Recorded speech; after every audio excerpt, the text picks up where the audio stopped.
Welcome students, welcome to lecture number 24 where we will be continuing with module number 5 under subject indirect taxation. So under this module, as we already know that what we have seen some introduction part relating to customs duty, definitions on customs duty, circumstances of levy of customs duty, type of duties and exemption from customs duty. So today we will be seeing valuation under customs. Now under under customs, we will be seeing valuation of imported goods and valuation of export goods. Now, in respect to the problems part in respect to this module, you have problems only relating to valuation of imported goods. On this particular concept you have problems, rest everything is theory. So today when we'll be dealing with valuation, you'll need to pay utmost attention because problems will be there in respect of valuation of imported goods. So today let us understand, and today we will be covering valuation under customs. So students, valuation under customs is covered under section 14.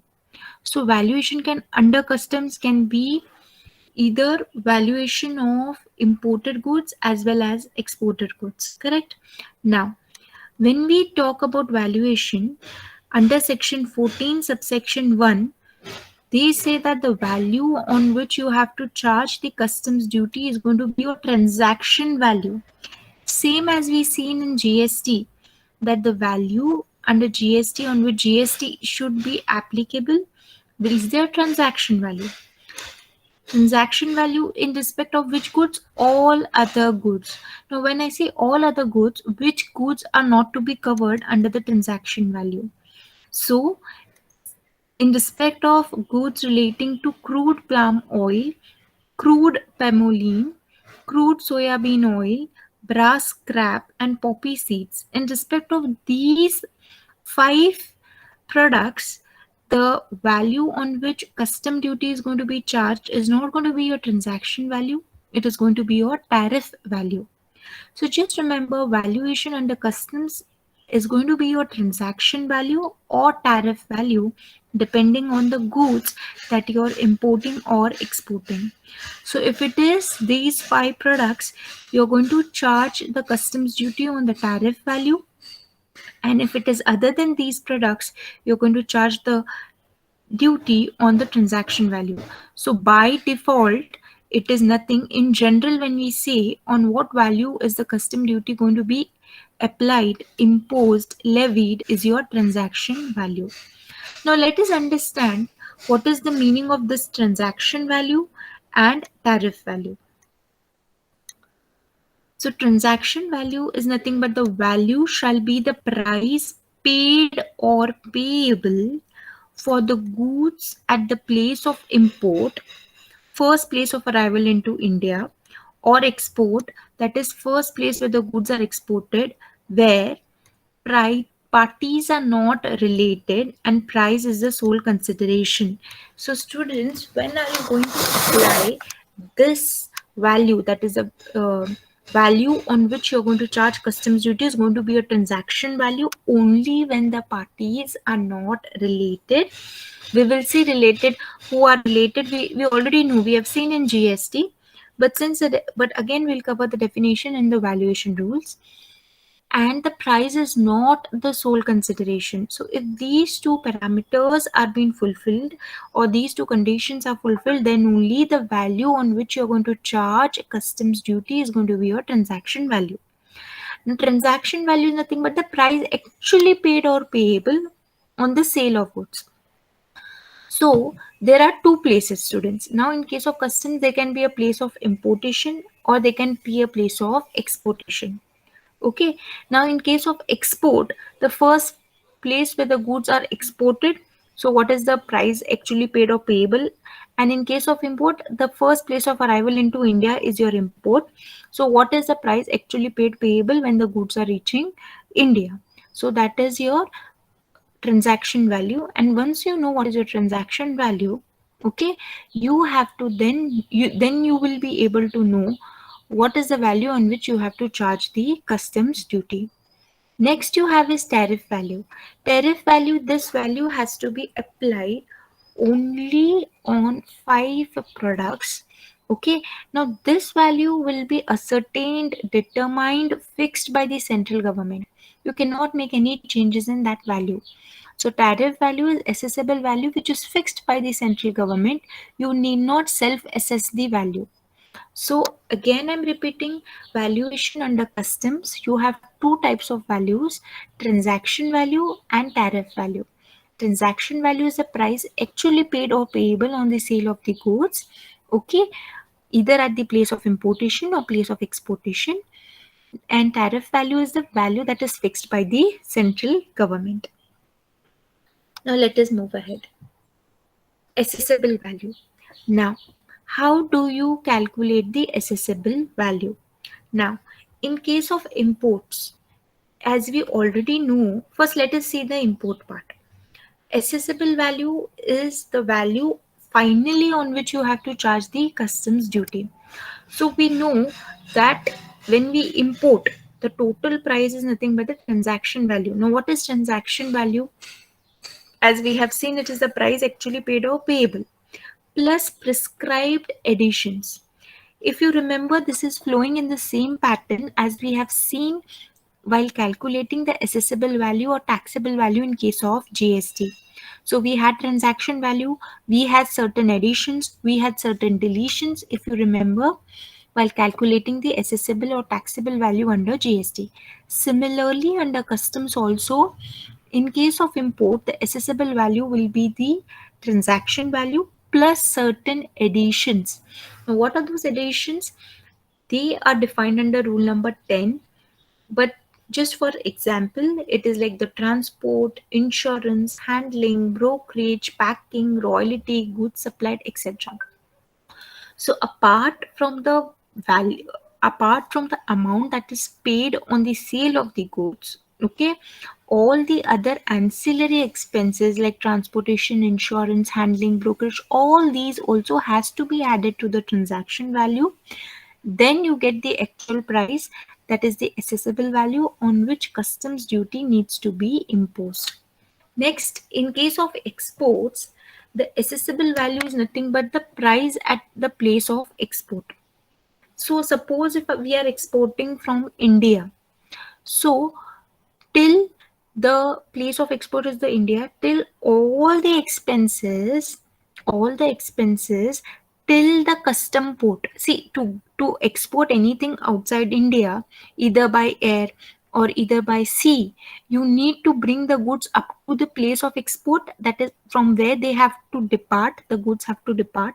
So all those expenses up to the place of export, up to the place where the proper officer is going to clear the goods of export.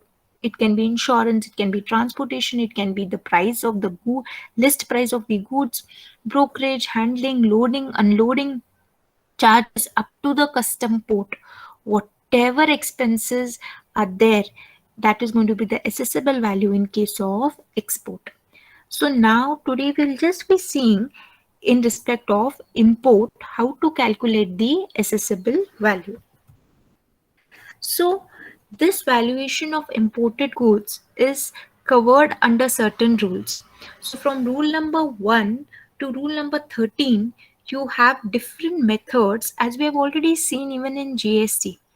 We have seen different rules in order to calculate the value of imported of GST. When we have seen on the similar lines, these are the rules which will help us to calculate the value of imported goods. So under first rule, that is rule number 1, rule number 1 defines or says that custom valuation, that is determination of value of imported goods, rules 2007. So under rule number 1 says that the valuation of imported goods has been defined, okay, where you will where with the help of this rule you will be able to calculate the custom duty that has to be applied on a particular value.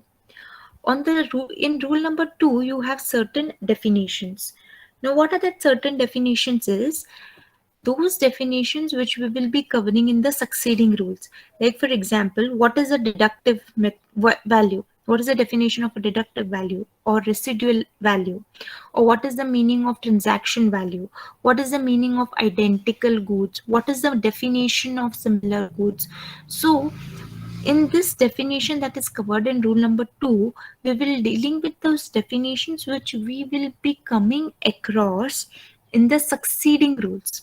Like, first, what is the definition of transaction value? As we already know, transaction value is the price actually paid or payable, either at the place of importation or at the place of exportation. Okay, next, what are identical goods definition? What is the similar goods definition? What is the definition of deductive value? So this definition part I will be covering as and when we come across these different rules. So now let us go directly to rule number 3. Rule number 3 is acceptance of transaction value. Now we will be in detail seeing about this particular rule, that is accepting the value as the transaction value. Okay, so first, what is transaction value? Transaction value of import goods. See, now henceforth, just for these rules, we will be talking about valuation in case of imported goods. Once we completely cover the valuation of imported goods, then we will be moving ahead to export goods.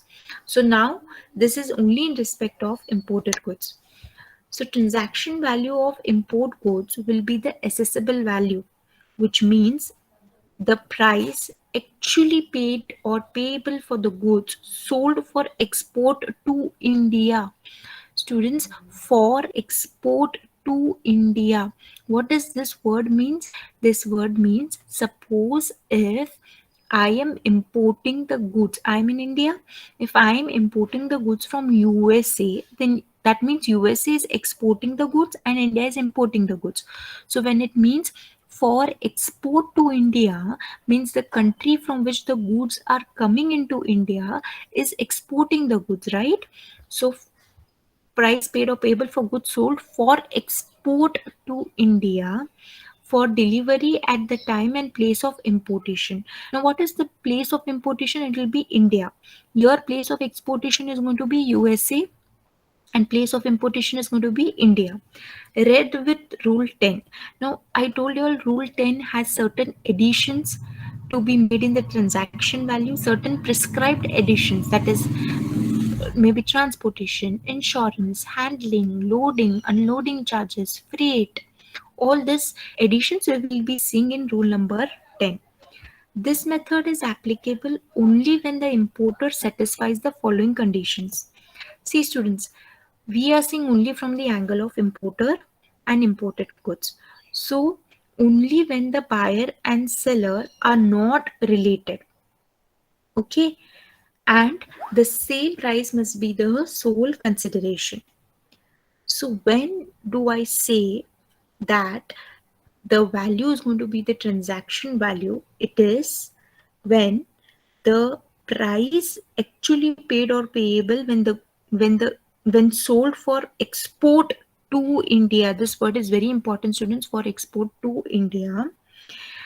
The delivery, okay, for delivery at a time and place of importation where the buyer and seller are not related and price must be the sole consideration. Okay, so when if these conditions are fulfilled, then it means that the value is going to be the transaction value. Note, seller should not have any control on the imported goods. Sale proceeds should not be shared with the exporter by the importer after sale. Now see, once the goods are being imported, okay, now in my example I had given that the seller is from USA and the purchaser is from India. That is, I had taken that if I am importing the goods, I am the purchaser, the seller is from USA. Now, once I've imported the goods, okay, the seller, that is the vendor in USA, should not have any control on my goods. Okay, and one more thing, that now once the sale is being made, Okay, who is supposed to pay the, since I am purchasing the goods, I need to pay the sale amount or the sale consideration amount to the person in USA, right? Now, once the sale has been made, the consideration is given to the exporter. I am the importer, the person in USA is the exporter. Once the amount is completely paid by me, since I am an importer, to the exporter, later that amount should not be shared by the importer with the exporter. So after sale, there should be no, absolute no benefit that is to be shared by the exporter. Neither the exporter after sale should have control on the goods, neither the exporter after sale should share the should share the sale consideration with the importer. So it's like one transaction, it's complete, then it is complete in all terms. There should not be any succeeding benefit attached between the exporter and importer after the sale. So this is nothing but the transaction value that you need to consider as the accessible value after making certain additions as per rule number 10. And this value you are going to consider only when the buyer and seller are not related and the price is the sole consideration. Next. Now, can everyone see this diagram? In this diagram, there is a seller. We take this seller from USA. Okay, and as just an example, this seller is from USA. Okay, now this seller from USA is giving the goods, okay, through ship, through the means of ship. The goods from USA are given to the buyer in India. So just understand this entire diagram. Towards my left hand side there is a seller, okay, and towards the right hand side there's a buyer. So the left hand side is USA, right hand side is India. The goods are going from USA to India through ship. So this is a ship, this is a sea through which the goods are transported from USA to India. Now, can anyone tell me here which is the place of importation?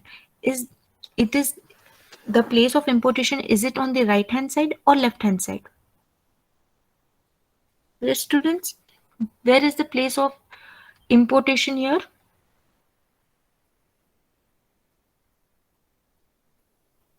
Yes, which is the place of importation here?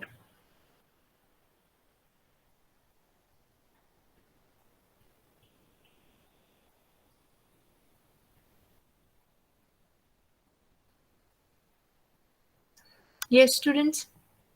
See, this is a seller who's in USA. This is a buyer in India. And the buyer in India is purchasing the goods from the seller from USA. So, which is the place of importation? Is USA a place of importation or India a place of importation here? Ma'am, India. So, towards my right hand side, India is a place of importation. Now, which is the place of exportation here? Who is exporting the goods? Ma'am, USA. Correct. So this is a place of exportation. This is a place of importation. Now let us understand what is going to be the transaction value or accessible value. Okay. Now just listen to me. Then we will see the slides. Now students, the seller in USA. Everyone just look at the diagram. The seller in USA is going to sell the goods to the buyer in India.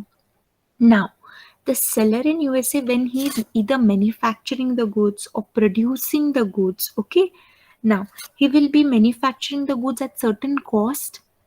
Okay, so suppose to manufacture a particular machinery, if his costing is, suppose you say 10 lakh rupees, okay, on will he sell the goods at 10 lakh or he is going to add certain profit margin to that?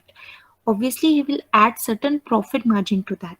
So the seller will first manufacture the goods in his factory, okay, and then on the cost price he will add certain profit margin and then the goods will come out of his factory. Okay, so this is called as X factory price. So what is the X factory price? The price at which the goods are coming out of the factory of the seller. So this is the ex factory price. So suppose I, being a buyer in India, I call the seller in USA saying that I want certain quantities of goods. So please import it to me. Now let us see the flow of cost from the seller to the buyer. So first what the seller will do, he will remove his cost of goods of manufacture or production. To that he is going to add the profit margin. Okay, that becomes the ex factory price. So can anyone tell me what is ex factory price now? Ex factory price is nothing but the price at which the goods are coming out of the factory of the seller. So suppose this is a factory gate, now the goods are out. Now now the seller has to make sure that the goods reach till the Indian port. Now, to make sure that the goods reach the Indian port, what the seller has to do? Now the goods are out of the factory gate.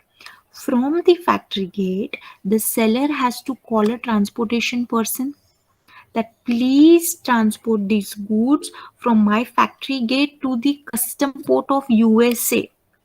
That transportation guy is not going to transport the goods in truck till the buyer in India. So what the seller will tell? The seller will tell that please he will book for he'll order for a truck, okay, where he is going to load the goods. He's going to load the goods in the truck and will tell the transportation guy that make sure these goods reach till the custom port of USA, students. Custom port of USA, because the means through which he wants to send the goods is through sea. Okay, so first cost which we seen is ex factory cost. After that we seen is the transportation cost. Okay, now the transportation guy will ask this particular seller whether you want the insurance for the goods. Suppose local insurance, this I'm talking about local freight. When I say transportation, it is nothing but freight. When I say local insurance, means not insurance from the seller to the buyer, but insurance from the seller's factory till the custom port of USA. So suppose if the seller opts for insurance, local insurance or local freight, then that cost also will be added to this ex factory price to derive at the total cost. So students, now what is happening here? It is goods are reached out of the factory, and just to cover the risk, suppose while taking the goods to transportation through truck, suppose some accident happens and the goods are damaged, then the seller doesn't want to take the additional burden of such loss. So he might opt for local insurance. It is his choice. He may opt for local insurance. So whatever he is opting, that also will be added. So first what is happening? Ex factory cost. To that ex factory cost, he will be loading the goods. Now, when the goods are kept on the ground, obviously it is kept on the ground or it is kept on some platform, the goods will not automatically go into the truck, right? There has to be certain loading to be done by certain people. So first it is going to be ex factory cost, then the loading charges, okay, to load the goods from the factory to the truck, inside the truck. Then the freight charges is from going from the local freight, that is from the factory of the seller to the custom port. Then once freight is done, then there can be local insurance. Okay, so see, I am just making sure you all understand each cost. Okay, taking from the seller of USA to the buyer in India, what is the each cost that has to be borne, okay, in order to calculate the assessable value. Now, so ex factory cost is done, transportation is done, local transportation, local insurance is done. Now what happens? This truck is moving and it reaches the custom port of USA.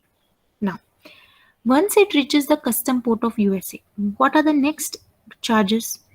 Now, once there has to be unloading of goods. Now, from the truck directly, the goods cannot be loaded in the ship, right? There has to be unloading of goods. So, unloading also requires charges. No one is going to unload for free, so there is going to be unloading charges. So, this is called free on board. Okay, so there is something called as sorry, I'm sorry students, this is called FAS, free alongside. So what is free alongside is all the expenses incurred to bring the goods from the factory of the seller up to the custom port. Whatever expenses is incurred, it is called free alongside. So see here students, now you all, as you have understood, I will just read this particular slide. Free alongside is X factory price plus local taxes. See students, local taxes, suppose now to move the goods from the factory of the seller to the custom port, if any taxes, many across we come across certain toll, any taxes that has to be paid, local taxes, so that also cost has to be included, plus local taxes, plus local freight, plus local insurance, plus loading or unloading on custom port. Whatever taxes are incurred, whatever cost is incurred, it is called as free alongside. This is very very important when we are going to solve problems students, that is why I'm going very slow. What is FAS? Again, I'm repeating, FAS is nothing but, see here, all the expenses incurred by the exporter till the goods loaded on the port ready for shipping. So whatever expenses are incurred by the exporter till the goods are loaded on the port ready for shipping. I said ready for shipping. Okay, not that the ship is just going across. It is ready for shipping and loaded on the port, it is students. Port means the custom port of USA. So this is free alongside. So this is the first part of expense that or cost that we need to calculate in order to derive at the assessable value. So students, there are only three costs you need to calculate. One is FAS, the other one is FOB, and the last one is CIF. Once you know what is the CIF, you can easily calculate the assessable value, and on that you need to charge customs duty. So now, since you know what is free alongside, let us move ahead to FOB, that is free on board. Now, sorry. Now what is happening? Once the goods are ready for shipping, okay, once the goods are ready for shipping, what will happen? The next thing is you have to take the goods on the board. Okay, till now they were on the port. Now you have to make sure that you load the goods from the port. Port means the custom port. Now, though when it is lying down on the port, it will not directly go into the ship. There has to be certain loading done, right? So loading the goods from the custom port to the ship.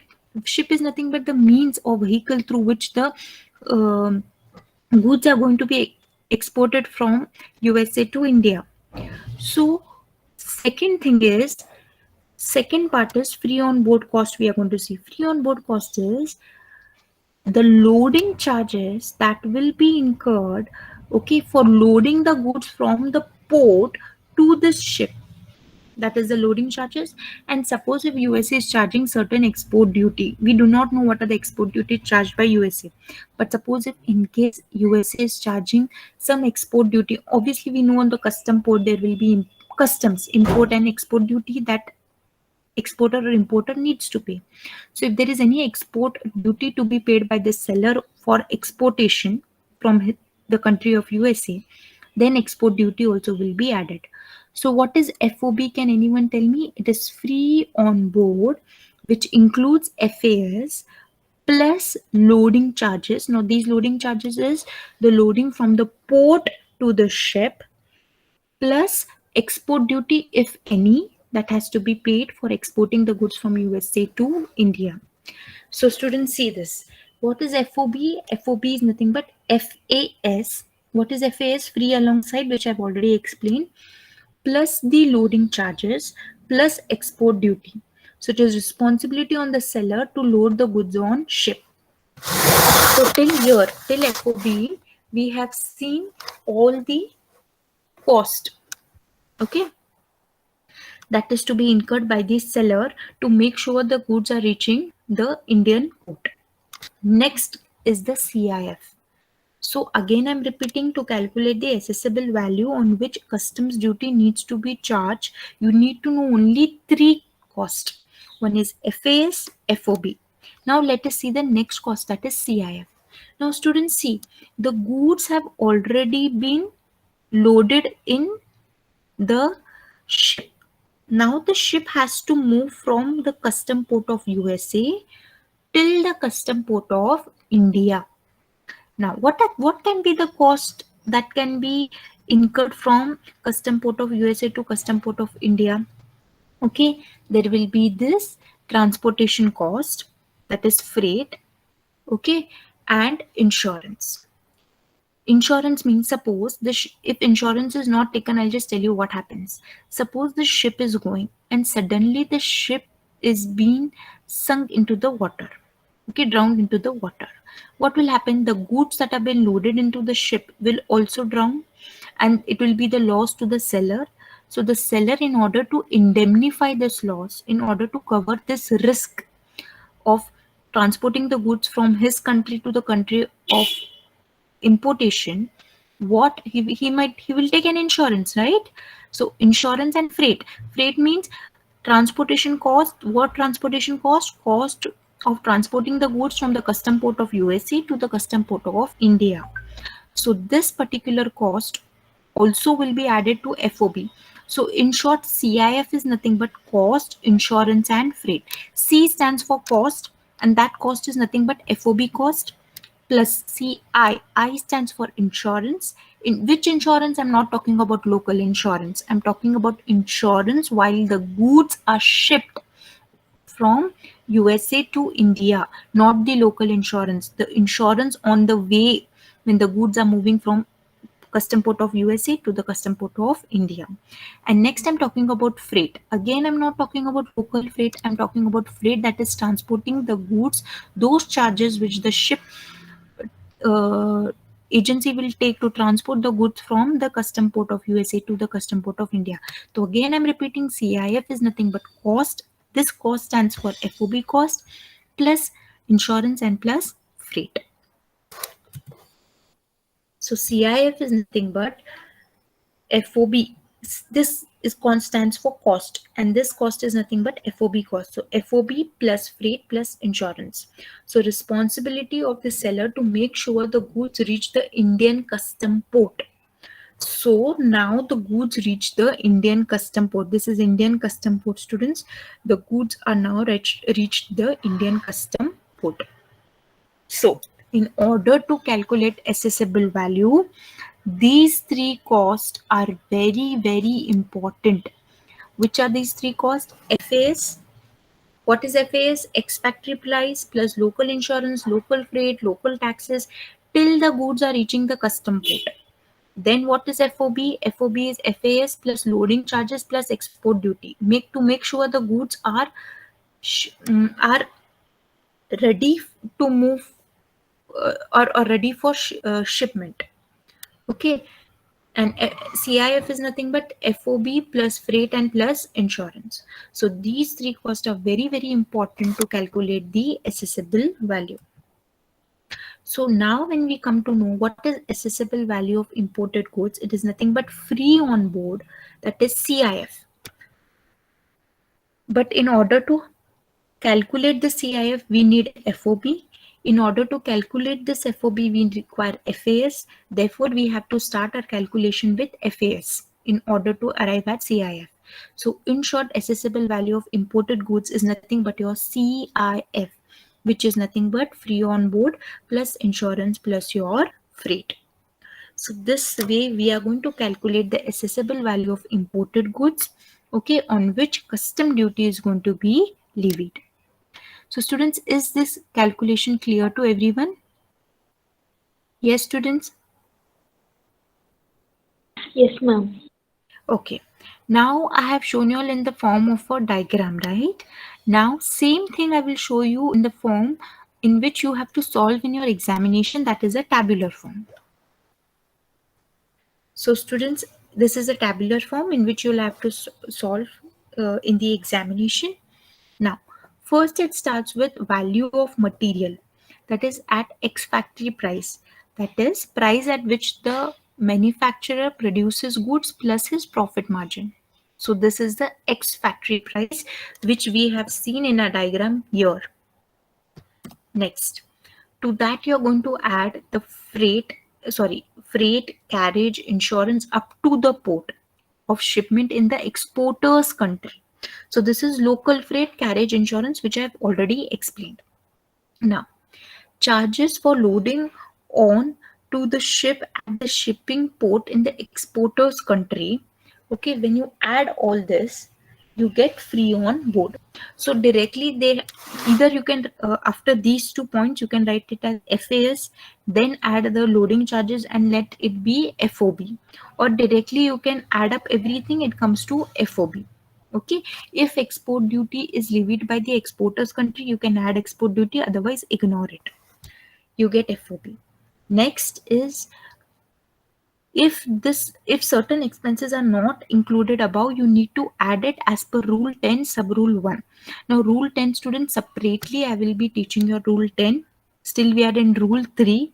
When we reach rule 10, I will be telling you all those expenses which has to be added. So I'll just go through it, but in detail I'll be explaining when I come to rule number 10. So it is brokerage commission, packing charges, cost of engineering, royalty and license fee, value of subsequent resale if payable to the foreign supplier, value of material supplied by the buyer free of cost. So all this has to be added if it is not added here at the ex factory price. So you get the total FOB value as per customs. Now, after getting the FOB charges, you have to add the freight and the insurance, then you get the CIF, that is the assessable value.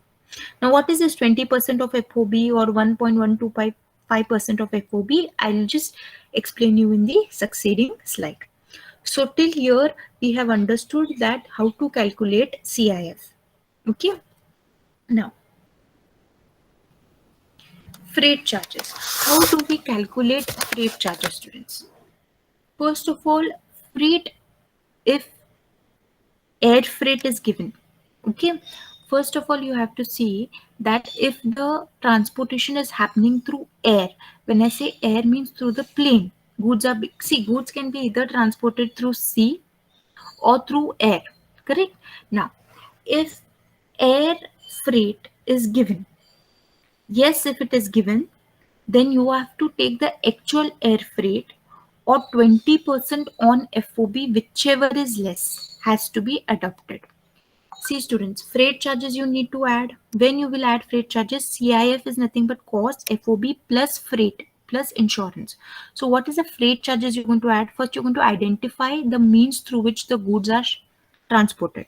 If it is transported through air, you're going to see what is the actual air freight or 20% or FOB. You're going to compare the both, whichever is less that you have to adapt as your freight charges.